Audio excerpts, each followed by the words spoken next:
जय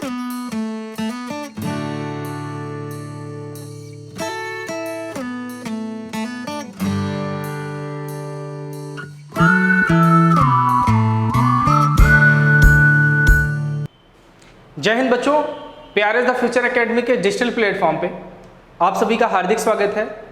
और आज हम लोग पढ़ेंगे तीसरी प्रमेय, मतलब इस चैप्टर से रिलेटेड जो तीसरी प्रमेय है हमारे पास। देखिए, जो समरूपता की कसौटी होती है उसके तीन आधार होते हैं। एक होता है भुजा भुजा भुजा, मतलब एंगल एंगल एंगल क्राइटेरिया होती है। दूसरा होता है साइड साइड साइड, और तीसरा होता है साइड एंगल साइड। ये दोनों प्रमेय हम लोग पढ़ चुके हैं। आज हम जो बात करेंगे वो प्रमेय नंबर 3, भुजा कोण भुजा। इस थ्योरम को कैसे प्रूव करेंगे अगर एग्जाम में आ जाता है, आज हम उसकी बात करेंगे। तो चलिए देखते हैं। तो अगर ये भुजा है तो अगर इस थ्योरम को नाम दिया जाए दूसरा नाम, तो हम इसको क्या कह सकते हैं कि साइड एंगल साइड, मतलब भुजा कोण भुजा थ्योरम, इसको ये भी बोल सकते हैं। देखिए इसका स्टेटमेंट, देखिए जितनी भी थ्योरम है ना, सभी का स्टेटमेंट याद रखिएगा। याद रखने का मतलब है कि कम से कम इतना आपको पहचान कर पाए कि कौन सा बोला है, कौन सी थ्योरम है, क्या हमको प्रूव करना। थोड़ा सा दिमाग में अगर इतना आइडिया रख के जाएंगे तो एग्जाम हॉल में जब आप सॉल्व करेंगे ना, तो आपके अंदर कॉन्फिडेंस ज़्यादा रहेगा। ठीक है, तो देखिए इसको अगर पढ़ते हैं कि यदि एक त्रिभुज का एक कोण, क्या बोला है, एक त्रिभुज का एक कोण दूसरे त्रिभुज के एक कोण के बराबर है, मतलब यहाँ पे दो त्रिभुज की बात की गई है। तो सबसे पहले हम क्या करेंगे, यहाँ पे दो त्रिभुज ही बना देंगे। ठीक है, तो चलिए दो त्रिभुज बनाते हैं। तो यहाँ पर हमने ये पहला त्रिभुज बनाया, इसकी नेमिंग कर देते हैं ए बी सी। इसके बाद हम एक और त्रिभुज बनाते हैं, क्योंकि यहाँ पे दो त्रिभुज का काम है, तो हम यहाँ पर देखिए हम दो त्रिभुज बना दिए। ये इस प्रकार हमने बनाया, इसकी नेमिंग कर देते हैं डी ई एफ। हमारे पास दो ट्रायंगल बन गए। अब आगे बढ़ते हैं। अब आगे बोला है कि त्रिभुज, यदि एक त्रिभुज का एक कोण, एक त्रिभुज का एक कोण दूसरे त्रिभुज के एक कोण के बराबर है। ये दे रहा है कि अगर त्रिभुज का एक कोण इस त्रिभुज के किसी एक कोण के बराबर है, तो मान लेते हैं एंगल ए बराबर है एंगल डी के। ये हमको क्वेश्चन से दे दिया है। आगे है तथा इन कोणों के अंतर्गत करने वाली भुजाएं, मतलब क्या है, ये कोण किन दोनों भुजाओं के बीच बना है। इसके कहने का मतलब है कि एंगल ए एंगल डी जो हम बराबर किए हैं, ये दो कौन सी दो भुजाओं के बीच में बना है। वो भुजाएं कैसी हो जाएंगी, वो भुजाएं समानुपाती होंगी।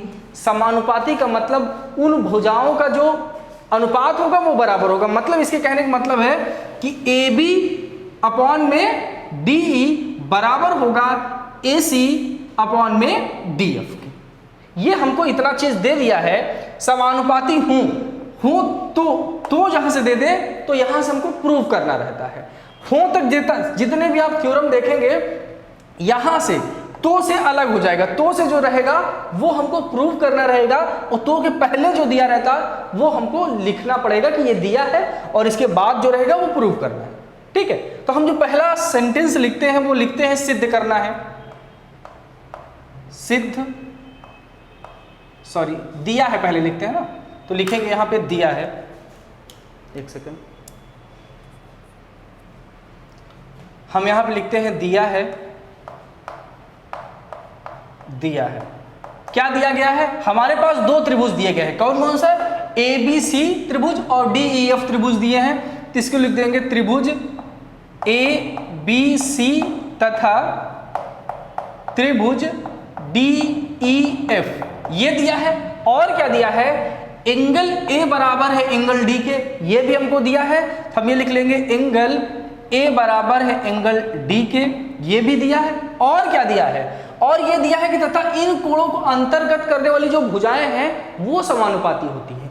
मतलब A B upon D E. अब आप तो एकदम एक्सपर्ट हो गए होंगे इस प्रकार का क्वेश्चन में कि A B upon D E, A B upon D E बराबर होगा किसके, A C upon D F के।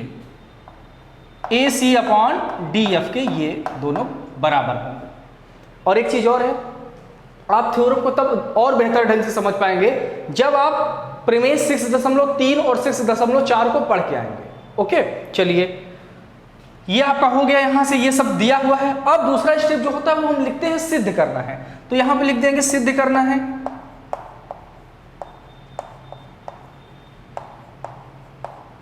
सिद्ध करना है। अब हमको सिद्ध क्या करना है, देखिए सिद्ध क्या करना है कि दोनों त्रिभुज समरूप होते हैं, मतलब सिमिलर है। दोनों जो ये दो ट्रायंगल हैं, ये दोनों ट्रायंगल कैसे हैं, सिमिलर है। तो सिमिलर के लिए क्या है कि ए बी सी सिमिलर होगा डी ई एफ के, ये हमको प्रूव करना है। तो हम लिखेंगे यहां पे triangle A B C similar है किसके, ट्रायंगल डी ई एफ के।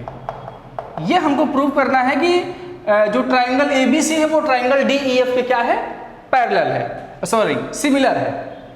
ओके, तो सिमिलर के लिए हमारे पास 3 क्राइटेरिया है। सिमिलर कैसे करेंगे, या तो एंगल एंगल एंगल से कर सकते हैं। अब देखिए, अब हम पढ़ रहे हैं कौन सा, SAS, मतलब भुजा कोण भुजा थ्योरम। ठीक है, इससे पहले हम क्या पढ़ चुके हैं, इससे पहले हम एंगल एंगल एंगल पढ़ चुके हैं, इससे पहले हम साइड साइड साइड पढ़ चुके हैं। 2 चीज हम पढ़ चुके हैं। तो अगर 2 को हम दिखा दें कि भैया कि जैसे 2 त्रिभुज को हमको ये दिखाना है कि ये त्रिभुज इस त्रिभुज के सिमिलर है, तो हम किसी ढंग से ये अगर प्रूव कर दें कि कोण A बराबर कोण D के, कोण B बराबर कोण E के, कोण C बराबर कोण F के, तब भी आपका क्या हो जाएगा, सिमिलर हो जाएगा। किससे, कोण कोण कोण A से। या हम ये प्रूव कर दें कि तीनों भुजाओं का जो अनुपात है वो बराबर है, तो कुछ भी कर दें तो ये क्या हो जाएगा, बराबर हो जाएगा, तो सिमिलर प्रूफ हो जाएगा। चलिए यहां तक 2 स्टेप। तीसरा स्टेप जो याद रखना है, याद क्या रखना आप पता ही होगा, क्या करते हैं, रचना करते हैं, कंस्ट्रक्शन करते हैं, और ये बहुत महत्वपूर्ण होता है। रचना कोई दिक्कत नहीं, अभी तक जितने थ्योरम आपने पढ़ा है, दोनों थ्योरम जो रचना वहां पे किए थे सेम रचना वही करना है। कि ऐसी आपको रचना करना है कि ये जो डी ई पर आपको ए बी के बराबर दूरी लेनी है, तो ए से बी तक की दूरी लेनी है आपको इस पे। तो सपोज दैट आप बिंदु ले रहे हैं, यहाँ पर P ले रहे हैं और यहाँ पर Q ले रहे हैं, कुछ इस प्रकार लिए हैं। जो P और Q है आपने कुछ ऐसा लिया है कि DP बराबर किसके हैं, AB के, और AC बराबर किसके हैं, DQ के।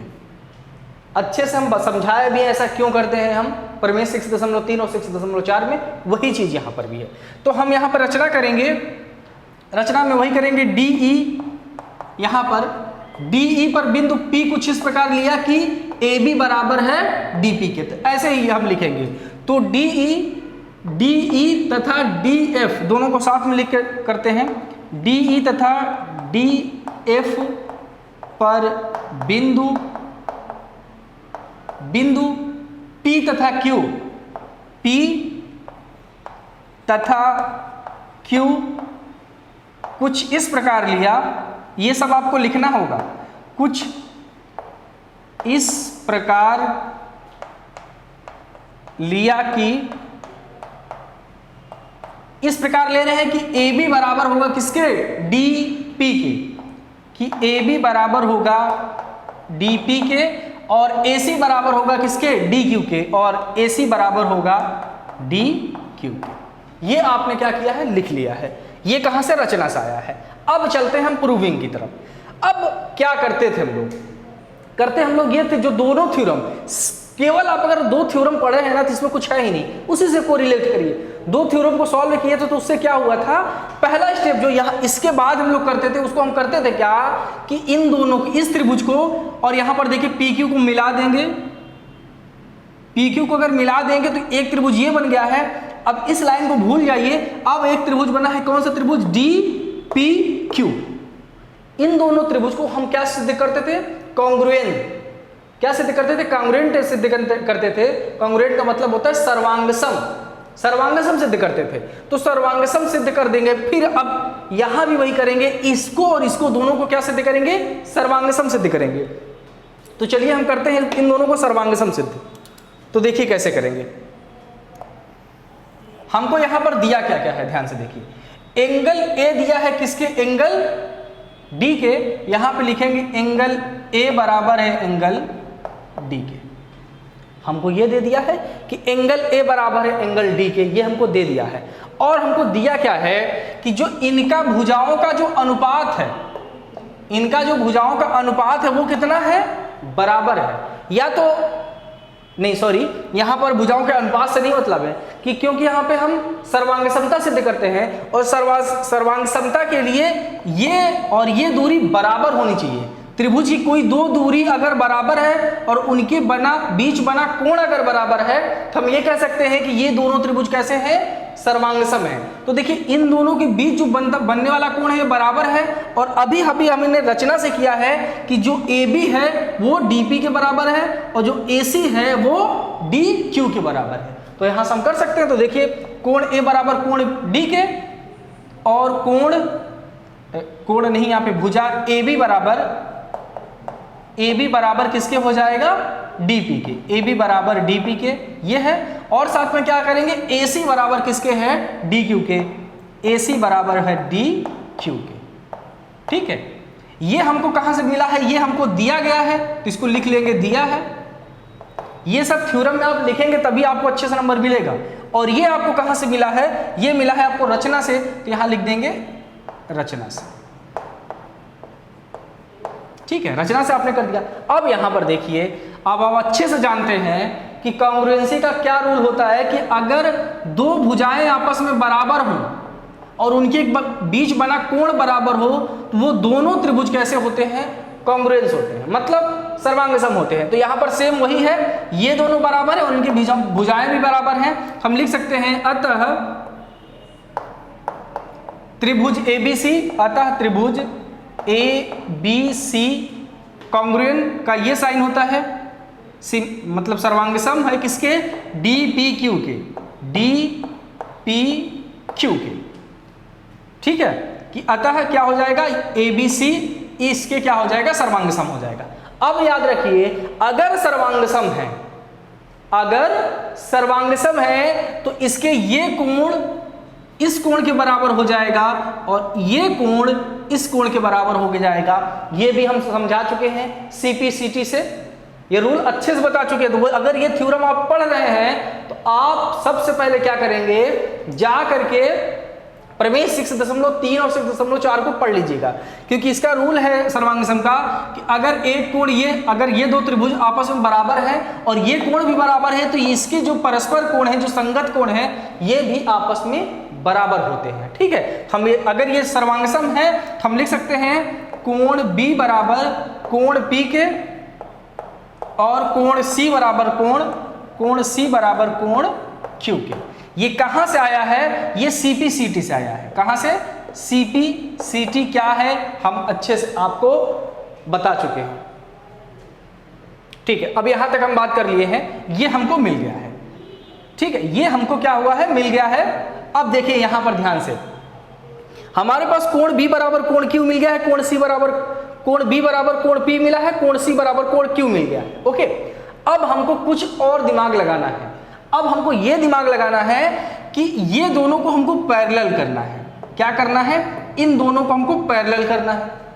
कब हम पैरेलल कर पाएंगे, ध्यान करिए, इन दोनों को हम पैरेलल कब कर पाएंगे, कैसे कर पाएंगे कि ये दोनों पैरेलल होती हैं।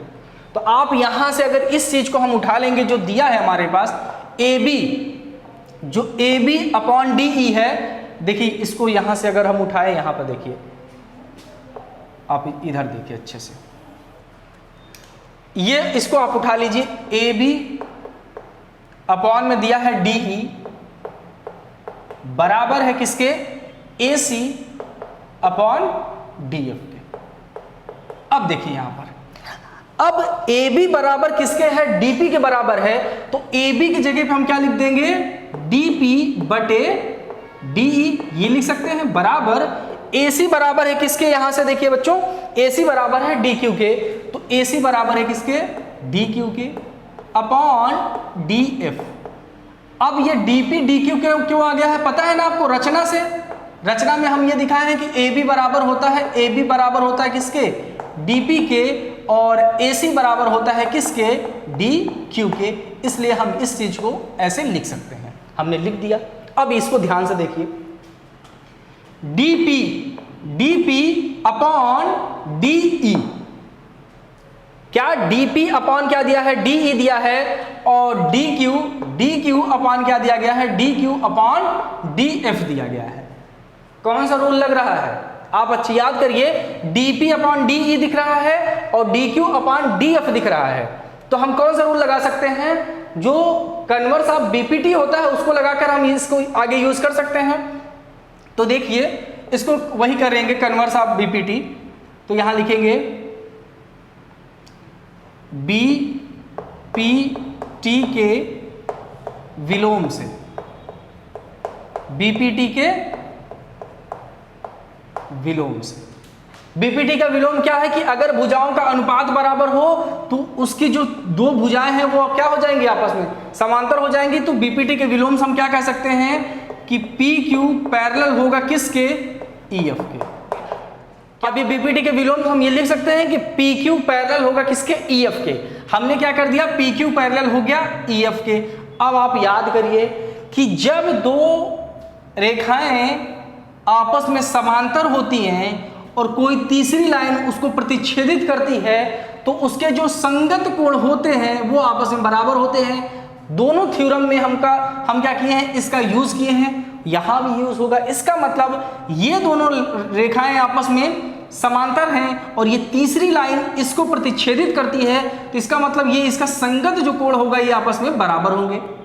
समझ में आया? तो लिख सकते हैं कि अतः एंगल P बराबर हो जाएगा एंगल E के।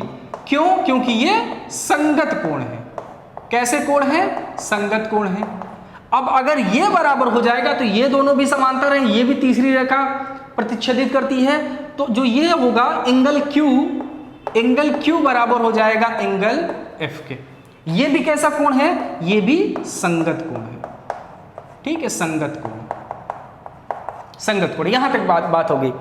अब देखिए आगे, ये इसके बराबर, ये इसके बराबर। अब यहां पर देखिए जो कोण B है वो किसके बराबर था, कोण P के। अभी हमने कहा निकाला है कोण B बराबर कोण की P के। तो यहां पर अगर इसको कोई इक्वेशन मान ले, सपोज दैट इसको मान ले इक्वेशन नंबर फर्स्ट, इन दोनों को, तो हम यहां लिख सकते हैं समीकरण 1 से इसको इक्वेशन 1 मान लेते हैं और इन दोनों को इक्वेशन नंबर हम 2 मान लेते हैं। ठीक है, तो यहां लिखेंगे समीकरण 1 व समीकरण 2 से। अब यहां पर देखिए पूरा लिख लीजिए तब आपको ज्यादा अच्छा समझ में आएगा। एंगल B बराबर है एंगल P के, एंगल B बराबर है एंगल P के, और एंगल P जो है वो एंगल E के बराबर है। तो कह सकते हैं कि एंगल E बराबर है एंगल P के। पलट दिए, एंगल E बराबर एंगल P के। इसका मतलब अगर दोनों एंगल बराबर हैं तो एंगल B बराबर हो जाएगा एंगल E के। ये तो मैथ का रूल ही है कि अगर इसका एक पक्ष बराबर है तो दूसरा पक्ष भी आपस में बराबर होगा। तो जो कोण B है वो कोण E के बराबर हो जाएगा। इसका मतलब ये जो कोण है ये किस कोण के बराबर हो जाएगा, इस कोण के बराबर हो जाएगा। समझिए, इस त्रिभुज में ये कोण आपस में बराबर था, इस कोण को हमने आपस में बराबर कर दिया। सिमिलरिटी यही प्रूव हो गई है एंगल क्राइटेरिया से। ठीक है, लेकिन हमारे पास एक और रूल है, इसको भी इसके बराबर कर सकते हैं। कैसे? देखिए हमारे पास यहाँ पे एंगल C बराबर है एंगल Q के। यहां पर देखिए एंगल C बराबर है एंगल Q के, और यहां से हमने क्या निकाला है, जो एंगल Q है एंगल F के बराबर है, तो एंगल F बराबर है एंगल Q के। तो यहां पर देखिए एंगल Q के बराबर है, तो एंगल C एंगल F के बराबर हो जाएगा कि नहीं? बिल्कुल हो जाएगा। तो एंगल C बराबर है एंगल F के। ध्यान से, एंगल C बराबर है एंगल F के। अब यहां पर देखिए क्या है, एंगल A बराबर है एंगल D के। कहां से? दिया था हमारे पास। दूसरी चीज, एंगल B बराबर है एंगल A के, हमने यहां निकाल दिया। एंगल B बराबर है एंगल B बराबर है एंगल E के। इसको हमने लिखा नहीं, इसको लिख लीजिए ना। देखिए यहां पर ये दोनों आपस में बराबर हैं तो इसको लिख सकते हैं कि एंगल B बराबर होगा एंगल E के। तो यहां पर देखिए एंगल B बराबर होगा एंगल E के, और एंगल C बराबर होगा एंगल F के। तो तीनों एंगल आपस में बराबर हैं, तो कोण कसौटी के आधार पर हम कह सकते हैं कि ये त्रिभुज इस त्रिभुज के क्या होगा, सिमिलर होगा। और यही तो हमको प्रूव करना था कि त्रिभुज ए बी सी सिमिलर होगा त्रिभुज डी ई एफ के, तो सेम वही चीज लिख देंगे। अतः लिखेंगे ए बी सी, त्रिभुज ए बी सी सिमिलर होगा त्रिभुज किसके, डी ई एफ के, डी ई एफ के। अब ये आया कहां से, बात होती है ना किसको हमने किस कसौटी के आधार पर, तो जरूरी है उसको लिखना। हम यहां लिखेंगे एंगल एंगल एंगल कसौटी के आधार पर, कसौटी के आधार पर, एंगल एंगल कसौटी के आधार पर हम ये कह सकते हैं कि ये त्रिभुज इस त्रिभुज के क्या होगा, सिमिलर होगा। इस प्रकार से ये थ्योरम भी आपकी क्लियर हो जाती है। तो थ्योरम का बहुत ही इंपॉर्टेंट है आपके चैप्टर नंबर 6 में, क्योंकि एक थ्योरम क्या आपके एग्जाम में बननी है, हर हाल में एक थ्योरम तो आएगी। और अभी तक जितनी भी थ्योरम आपने पढ़ा है, सबसे ज्यादा इंपॉर्टेंट अगर थ्योरम की हम बात करें तो वो है आपकी बीपीटी थ्योरम। उसको आप लोग एकदम रट लीजिएगा, वो टफ भी बिल्कुल भी टफ नहीं है, टफ तो कोई भी नहीं है। आपको कुछ बेसिक बातें हैं जिसको याद रखेंगे, थोड़ा स्टेप याद रखेंगे तो आपको करने में ये दिक्कत नहीं आएगी। और यही वो एक चैप्टर है जो आपको या तो अर्श पे उठा देगा या तो फर्श पे ला देगा, क्योंकि ये 12 नंबर का क्वेश्चन पूछा जाता है। और अगर आपके कॉन्सेप्ट क्लियर है तो आप ये 12 के 12 भी नंबर कर लेंगे। अगर आपके कॉन्सेप्ट क्लियर नहीं है तो फिर इससे आप क्वेश्चन कर ही नहीं पाएंगे, क्योंकि मैक्सिमम क्वेश्चन क्या है, ये कोरिलेट है किससे, थ्योरम से। तो जब तक आपको थ्योरम अच्छे से नहीं पता रहेगी, क्वेश्चन कैसे कर पाएंगे आप लोग। ओके, तो थ्योरम बहुत इंपॉर्टेंट है, थ्योरम को बिल्कुल भी इग्नोर मत करिएगा आप लोग। आज तक के लिए हम इतना ही रखते हैं, इस थ्योरम को आप लोग पढ़िए, फिर एक्सरसाइज इसकी हम नेक्स्ट क्लास से स्टार्ट करेंगे। Thank you.